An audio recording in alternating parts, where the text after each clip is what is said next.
The Holy Gospel according to St. Mark, the 4th chapter. Glory to you, O Lord. Jesus said, "The kingdom of God is as if someone will scatter a seed on the ground and will sleep and rise night and day, and the seed will sprout and grow. He does not know how. The earth produces of itself first the stalk, then the head, then the full grain of the head. But when the grain is ripe, at once he goes in with his sickle because the harvest has come." He also said, "With what can we compare the kingdom of God? Or what parable will we use for it? It is like a mustard seed, which, when sown upon the ground, is the smallest of all the seeds on earth. Yet when it is sown, it grows up and becomes the greatest of all shrubs, and puts forth large branches so that the birds of the air can make nests on its shade." With many such parables he spoke the word to them as they were able to hear it. He did not speak to them except in parables, but he explained everything in private to his disciples. The gospel of the Lord. Praise to you, O Christ. Be seated, please.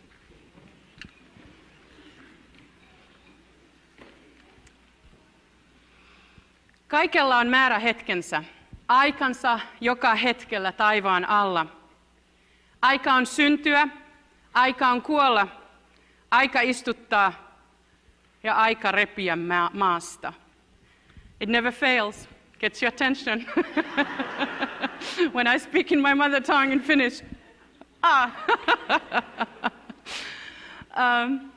Here is what I just read from the book of the Ecclesiastes.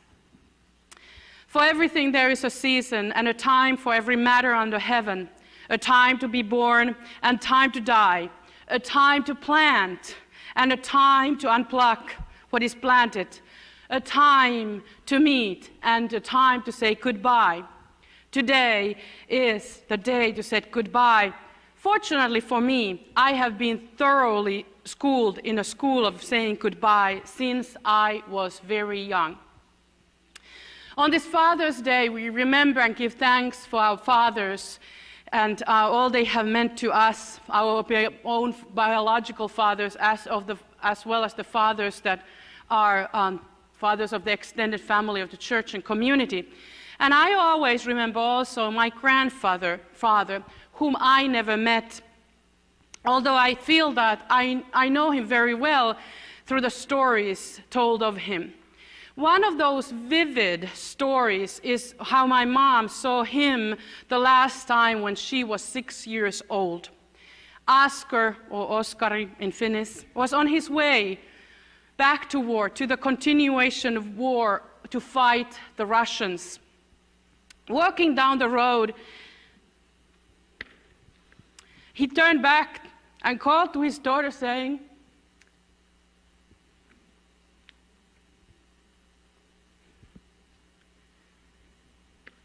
"Dear Eva, do pray that Dad will come back from the war." Well, Oscar never did return.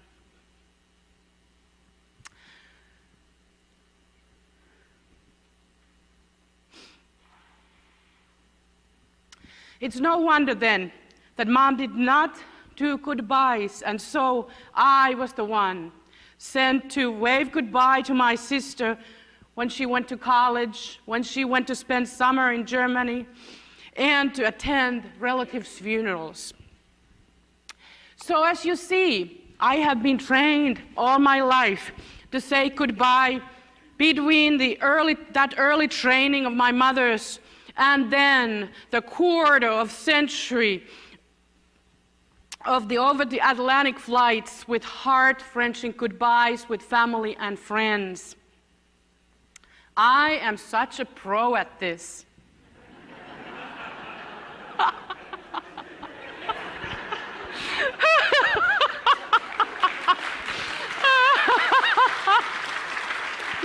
Well, that's what I tell myself anyway. I did not think I was going to break down on that story. It caught me. Goodbyes have a way of bringing into our focus how much we value our friendships and relationship with each other. The curious thing about goodbye is that they are difficult only when people have come to matter to us. After all, there probably have been some people in your life too that you have let happily go with good riddance. Goodbyes are tough only when we have come to value and love each other, when we have felt well regarded and loved by the other. The language you have heard me use is that we have come to find shelter and home in each other's presence. In our gospel text today, Jesus speaks exactly about the kind of shelter when the birds find their home on the branches of the mustard tree, which got its beginning from that tiny, tiny seed. In our lives, that invisible seed is love. And especially the love of God expressed in Jesus Christ, whose love takes the form of service. When we come fully to trust, with every sinew of our being kind of fully to trust. When we trust that we are loved unconditionally by the God, the creator of the universe, it is then and only then that we can become truly and genuinely free to love and embrace others with the same kind of unconditional love God has loved us with first.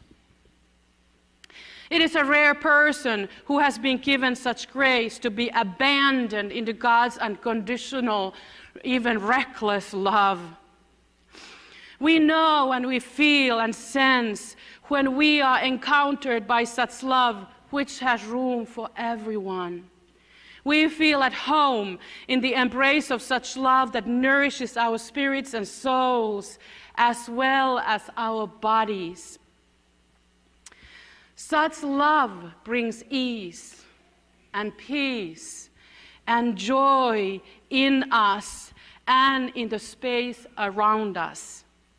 In the shelter of such love, the air feels light, easier to breathe, and tension and pretense ease their grip in us and around us as we begin to trust again. Such love has nothing to do with the platitudes and sentimentality that is so abundant these days, and especially also found in the Father's Day card section I was recently perusing in the store. But the divine love we are talking about here is the kind of love that finds its true meaning in serving others, serving humanity, putting others first before self. Such love grows like a seed of the grain of the mustard, tiny, hidden in the soil of our hearts. And when it grows, others can find safety and shelter in the branches of that love. We come to experience that love through the people who most love us: parents, grandparents, adoptive or foster parents, teachers, friends. You get the idea here. God takes a human form in us and through us when and where such unconditional divine love is found. Today, as mentioned in a children's message, we celebrate fathers and their love for us. And as children, we're we talked with children again, in the Christian community, every man is a father and every woman is a mother. We form a family with all these ties and bonds that are created between us as we live and work and serve as a community together, as a family of God. In the world that is so divided in so many ways today, this is something truly to cherish and celebrate. Our lives have eternal meaning built into them through the love we share with each other. The scholars of quantum physics even say that everything we say and do, even our thoughts and intentions, they do matter a whole lot, because whole worlds are created through our thoughts and our words. Love bears eternity into our interactions because every encounter we have leaves a mark in us forever in our hearts and minds and souls.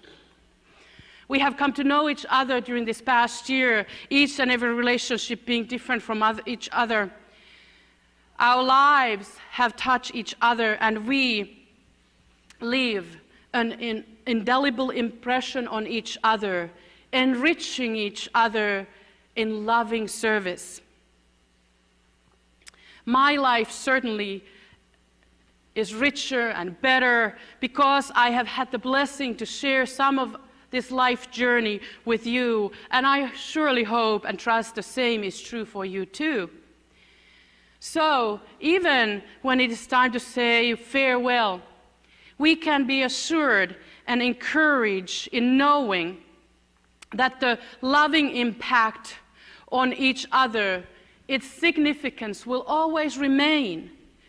We will always be the sheltering branches to each other, and we can return to the sense of home and belonging we have felt as brothers and sisters in Christ, no matter the mileage between us.